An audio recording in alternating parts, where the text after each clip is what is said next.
Mostly parents یہ شکایت کرتے ہیں، یہ شکوہ کرتے ہیں کہ بھائی بچے ہماری بات نہیں سنتے۔ ہم بچوں کو اتنے لیکچرز دیتے ہیں، اتنی نصیحتیں کرتے ہیں، ہم ان کو دھمکیاں بھی دیتے ہیں، ہم ان کو لالچ بھی دیتے ہیں، ہم ان کو خوف بھی دیتے ہیں، ہم ان کو مختلف ترغیبات بھی دیتے ہیں، لیکن مجال ہے کہ بچے ہماری بات مان جائیں، ہماری بات سنتے ہی نہیں ہیں۔ تو اس کا حل کیا ہے؟ تو اس ویڈیو میں آپ کو اس کا حل ملنے والا ہے۔ اور بھئی بات یہ ہے کہ بچے آپ کی بات اس لیے نہیں سنتے کہ آپ اپنے بچے کے پسندیدہ انسان نہیں ہیں۔ آپ یہ سوچ رہے ہوں گے کہ یار یہ یاسر عرفات نے کیسی بات کر دی کہ ہم پسندیدہ انسان نہیں ہیں۔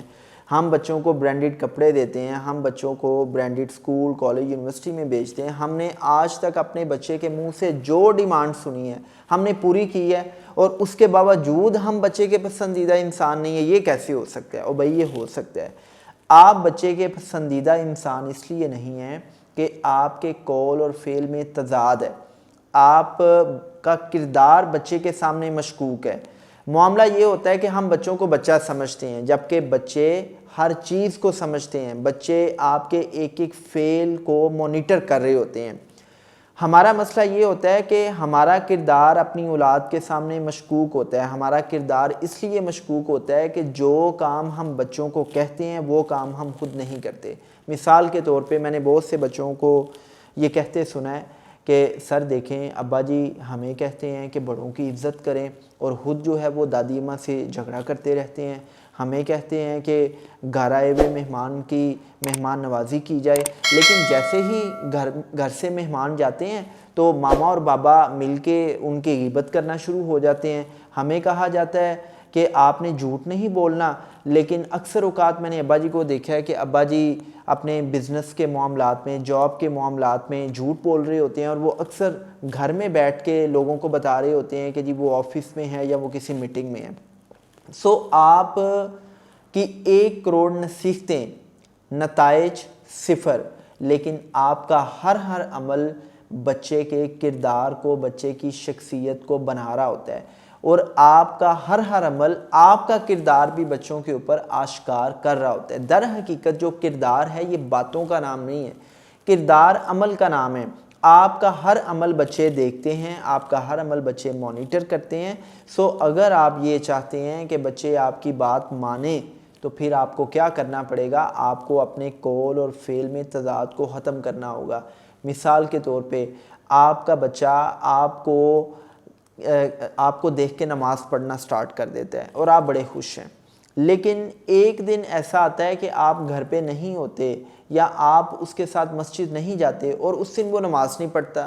اب یہاں پہ میں آپ پہ سوال چھوڑتا ہوں کہ یا تو آپ کی تربیت میں فرق تھا، یا اس دن اس کے اندر خوف خدا ختم ہو گیا کہ جو وہ نماز نہیں پڑھنے گیا۔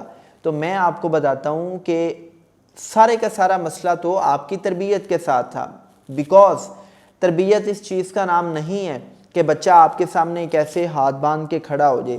تربیت اس چیز کا بھی نام نہیں ہے کہ بچہ آپ کے غرانے، آپ کے چیخنے چلانے پہ آپ کے سامنے دبک جائے، اور تربیت اس چیز کا بھی نام نہیں ہے کہ بچہ فورک اور سپون کے ساتھ کھانا کھانا سٹارٹ کر دے یا انگلش بولنا سٹارٹ کر دے۔ بھائی تربیت اس چیز کا نام ہے کہ بچہ اپنی مرضی سے، اپنی منشا سے، اپنے اختیارات کا درست استعمال کرتے ہوئے صحیح اور غلط میں تمیز کر سکے، حرام اور حلال میں تمیز کر سکے، جو چیز اس کے لیے فائدہ مند ہے اور جو چیز اس کے لیے نقصان دہ ہے اس میں تمیز کر سکے۔ لیکن جب ہم اپنے کردار کے نہ ہونے کی وجہ سے بچے کی یہ تربیت نہیں کر پاتے تو بچہ کوئی بھی کام ہمارے خوف، ہمارے لالچ کی وجہ سے تو کرتا ہے، لیکن وہ دل سے نہیں کرتا۔ تربیت اس وقت ہوگی جب کوئی بچہ اچھا کام اس وجہ سے کرے گا کہ وہ اس کو اچھا لگتا ہے، وہ اپنے دل سے کرے گا، اس چیز کا نام ہے تربیت۔ اللہ کے بندو، اگر بچوں کی تربیت کرنی ہے، بچوں کا پسندیدہ انسان بننا ہے تو کیا کریں؟ اپنے قول اور فعل میں تضاد کو ختم کریں۔ میں اس میں ایک اور چیز آپ کے ساتھ شیئر کرتا چلوں۔ میرے پاس ایک پیرنٹ آئے اور وہ کہنے لگے کہ دیکھیں جی بچہ جو ہے وہ نماز نہیں پڑھتا، تو ہمیں کسی نے کہا کہ جی آپ نماز پڑھیں گے تو یہ بھی نماز پڑھنا سٹارٹ کر دے گا۔ اب یہ نماز تو پڑھتا ہے لیکن یہ نماز پوری نہیں پڑھتا، یا یہ نماز بہت جلدی سے پڑھتا ہے۔ ہمیں کوئی ایسا طریقہ بتائیں کہ جب یہ بڑے درست طریقے سے بڑے آرام سے پورے جو ہے وہ نماز کی جو ایک ایسنس ہے اس کے ساتھ نماز پڑھے۔ تو میں نے ان سے یہ کہا کہ بھائی اللہ کے بندو، آپ کا بچہ نماز کو اس ٹرو ایسنس کے ساتھ اس وقت پڑھے گا جب وہ اپنے باپ کو دیکھے گا کہ میرا باپ نماز پڑھنے کے باوجود خوف خدا رکھتا ہے۔ اب آپ کا بچہ یہ دیکھتا ہے کہ باپ نماز بھی پڑھتا ہے، تسبیح بھی پھیرتا ہے، لیکن اس کے باوجود جھوٹ بھی بولتا ہے، اس کے باوجود کاروباری بددیانتی بھی کرتا ہے، اس کے باوجود میری جو دادی ماں ہے یا جو دادا ابو ہیں ان کے ساتھ طوفان بدتمیزی بھی گرم ہوتا ہے۔ تو اس کا مطلب یہ ہوا کہ یہ نمازیں تو کسی کام کی نہیں ہیں، سو بچے کو آپ انسپائر نہیں کر پاتے۔ اب دوسرا کام آپ نے کیا کرنا ہے، اگر آپ اپنے بچے کو بدلنا چاہتے ہیں، اس کے کردار کو بدلنا چاہتے ہیں، یا آپ بچے کا پسندیدہ بننا چاہتے ہیں، میں پہلے ایک بات عرض کر چکا ہوں کہ نصیحتیں میٹر نہیں کرتی، اصل چیز میٹر کرتا ہے عمل۔ آج سے آپ فیصلہ کر لیں کہ جو نصیحتیں، جو صفات، جو اقدار، جو ویلیوز، جو اخلاقیات آپ اپنے بچے میں دیکھنا چاہتے ہیں، آپ اپنے بچے میں پیدا کرنا چاہتے ہیں، وہ اپنی ذات کے اندر پیدا کر لیں۔ آپ اپنی ذات کے اندر پیدا کریں گے، بچے کے اندر خود بخود پیدا ہو جائیں گی۔